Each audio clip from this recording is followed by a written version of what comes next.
New Year's Day, 1946. Japan lies in ruins, and newspapers across the country print a sentence that overturns the single fact every reader has been taught since birth. Their emperor says he is not a god, not special, not chosen, not divine. For his entire life, people had been forbidden from looking directly at his face, because he was, officially, a living descendant of the sun goddess, one link in an unbroken chain of more than 100 emperors. The next day, the Los Angeles Times ran the headline, "Hirohito quits being a phony god." So here's the question that should actually bother you.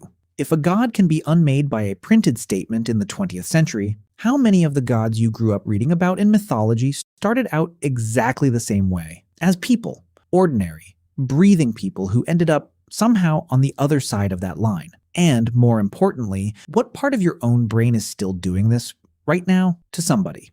Because Hirohito isn't the strange exception here. He's just the most recent name on a very old list. Start in Egypt. Walk into any temple on the Nile 3,000 years ago, and the pharaoh isn't a stand-in for a god.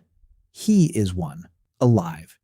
He's Horus, hawk-headed lord of the sky, walking around in a human body, eating, aging, getting sick like anyone else. Dead, he becomes Osiris, ruler of the underworld. This wasn't poetic language the priests used for effect. This was law, carved into temple walls and stamped onto tax records. And notice, it was never really about the specific man. Whoever sat on that throne inherited the divinity along with the crown. The god status wasn't attached to a person, it was attached to a position. Someone was always going to be standing in it. Now jump forward to around 300 BC to a Greek writer named Euhemerus, working out of the court of the Macedonian king Cassander. Euhemerus didn't just notice the pattern of god kings, he went looking for where it started. He claimed he'd sailed to a remote island called Panchaea, out in the Indian Ocean, and found a temple with a golden pillar inside, inscribed, he said, with the real forgotten biography of Zeus. According to that inscription, Zeus wasn't born a sky god. He was a king, a real one who once ruled the island of Crete, lived a mortal life, and died a mortal death. His tomb, Euhemerus claimed, still existed, near a city called Knossos. You could go visit it. A tomb for the king of all the gods. The idea was compelling enough that a Roman poet named Ennius translated Euhemerus's entire book into Latin, just to help it spread further. And here's the honest caveat. We don't even have the original anymore, only fragments copied down centuries later by writers who each had their own reasons for retelling it. Which is almost too perfect because his big idea eventually got its own name, Euhemerism. The theory that behind almost every myth sits a real person, and the myth is just what happens to a life story after enough hands pass it along. Rome didn't just entertain that theory, Rome legislated it. In his final months alive, Julius Caesar was already being called Jupiter Julius by the Senate, given a purple toga like the old Roman kings once wore, and granted a golden chair inside the Senate house itself. He was most of the way to a god before anyone ever touched a dagger. When he was assassinated in 44 BC, his adopted heir, Octavian, pointed to a comet that blazed across the sky that summer during Caesar's funeral games, and told the Senate exactly what it meant. That was Caesar's soul, rising to join the gods. On January 1st, 42 BC, the Senate agreed. They voted him in. Julius Caesar became Divus Julius, an official god of the Roman state, with his own temple, his own priest, his own face on Roman coinage. His heir picked up a matching title, Divi Filius, son of a god, which conveniently also meant Octavian, soon to rename himself Augustus, soon to become the first emperor of Rome, got to rule an empire with divine blood running through his official paperwork. Egypt, Greece, Rome.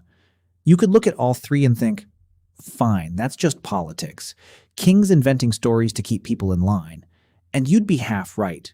Priests and senators knew exactly what they were doing when they built a god out of a man. It kept the peace. It justified the taxes. It made rebellion feel less like politics and more like blasphemy. But here's the strange part. This didn't stop being useful once people got literate. Once they got scientific, it didn't die out with the Bronze Age. Because the thing that makes a room go quiet when someone impressive walks in isn't a story a king told you. It's wiring. Wiring you were born with, running in the same skull you're using to watch this video right now.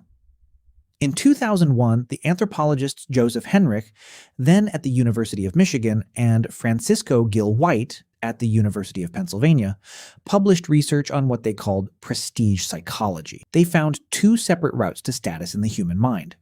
One is dominance, the same one you'd find in a troop of chimpanzees, built on fear and physical force. The other is something far more developed in humans than in almost any other animal: prestige. Respect and attention handed over voluntarily, with no threat involved, to whoever seems to know the most or perform the best. Their claim was that this instinct is adaptive and automatic, not chosen, because the ancestors who paid close attention to the most skilled hunter, the sharpest healer, the most capable leader, and copied them, outsurvived the ones who didn't bother. That deference of yours isn't a decision you make, it's automatic. And it comes with no built-in filter for checking whether the person you're deferring to is actually extraordinary, or just extraordinarily good at looking extraordinary. Not a flaw, a feature. At least it used to be. The psychologist Ara Norenzayan at the University of British Columbia pushed the idea one step further into religion itself. In small hunter-gatherer bands, everyone could see everyone. Cheating, stealing, freeloading. It got noticed and punished by real people, fast. But once groups grew into cities, into empires, into strangers living among strangers who'd never personally police each other, that system broke down. In his 2013 book, Big Gods, Norenzayan laid out research showing that the cultures which solved this problem were the ones that invented an all-seeing, all-judging authority. A big god watching your behavior, even when no human was around to catch you. Believe hard enough that something above you is always watching, and you don't need an officer standing next to you to behave. Those groups cooperated better, trusted strangers more, and outcompeted the ones who never got around to inventing a watcher. You didn't start elevating powerful people or powerful ideas by accident. Somewhere back in your ancestry, believing in a watching, judging authority above you was the difference between your group surviving and your group not surviving.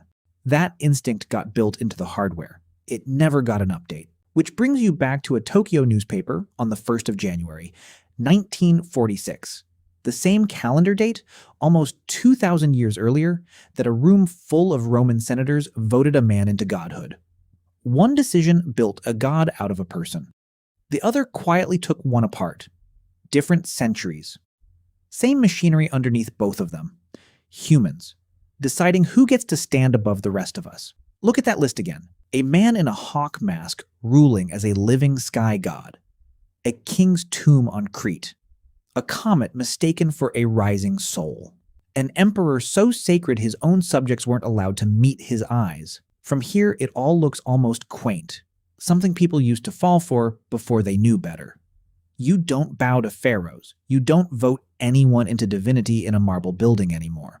But watch yourself. The next time a stranger with a big enough following says something and you believe it a little faster, question it a little less just because of how many people are already watching them. That's not you being naive. That's not new. That's the oldest software you own. Still scanning every room you walk into. Still looking for someone to call a king.